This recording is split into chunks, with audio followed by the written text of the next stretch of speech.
In this video, I'll show you how to make sure that you crochet in the round with the right side facing out. So if you're left-handed and you're crocheting in the round, you're crocheting in stitches to the right of your hook. So that is a clockwise motion. And you're going from essentially the inside of the circle to the outside when you put your hook in a stitch. And your piece is naturally going to curve into this bowl shape at some point. And the way that it naturally curves is actually with the wrong side facing out.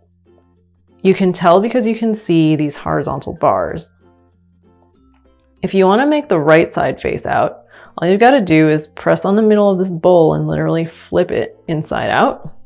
So now it's like a cap, but then we're going to rotate it so it becomes a bowl again so that it's easy for us to crochet with. And when you do this, by the way, you can also tuck in the yarn tail in the middle here of your bowl, and that saves you some time when it comes to weaving in the yarn tail. So I want to point out some things. You just flipped your piece to make the right side face out, which by the way you can tell because now you can see these V's on the outside.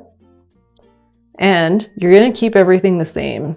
Even though the perspective has changed, you're still going to crochet to the right, like so. Except now, notice how your hook actually goes from the outside to the inside of the piece.